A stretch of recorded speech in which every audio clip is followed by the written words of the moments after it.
Vítam víťaza tohtoročného New Year Battle, B-boya Twistera. Aké sú tvoje pocity? Super, som veľmi rád, aj keď v finále určite nebolo jednoduché, ani celá akcia, bola silná konkurencia. Ako sa ti páčilo na dnešnej akcii? Ja sa vždy cítim dobre v komunite. To znamená, že toto sú ľudia, ktorí si vytvárajú svoju osobnosť, vytvárajú si svoju originalitu, vytvárajú si vlastný štýl, majú svoj osobitý prejav. Každý rok je vynikajúco zvládnuté organizačne, aj dneska išlo všetko tip-top a víťaz si to zaslúžil, čiže jam podľa mňa dopadol veľmi dobre. Bol tvoj favorit? Dostal sa vysoko? Áno, bol aj v finále, môj favorit. Wow, ty poznáš moje meno. Tak už som konečne slávny trošku. Ako sa mi to tu páčilo dneska?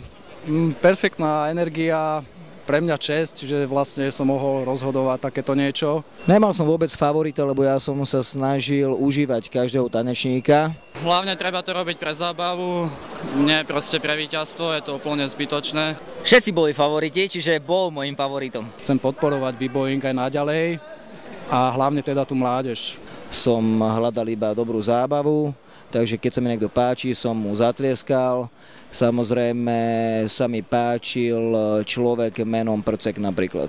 Na tomto New Year Battle už som štvrtýkrát, toto je zatiaľ môj najväčší úspech, keďže som vyhral. Čerpám inšpiráciu z každodenného života. Twister už raz absolvoval dokonca aj nejaké vystúpenia od nás, nám ho posunul Miniboy.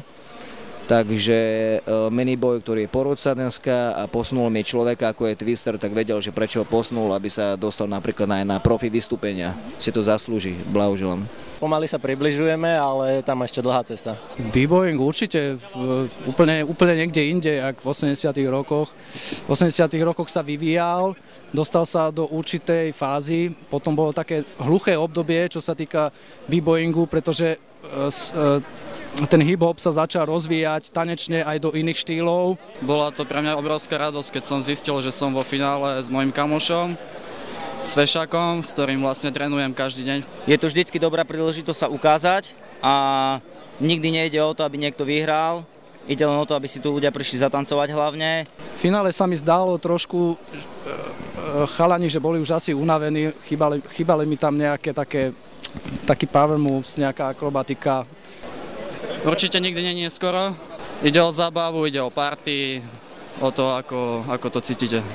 V každom prípade životospráva je jedna z najdôležitejších vecí. No bol silnejší level ako minulý rok. Konkurencia bola oveľa silnejšia podľa mňa. Napríklad charakter tanečníka, ktorý musí nejak dostať zo seba, aby to ostatní pochopili a vtedy je to také najväčšie plus.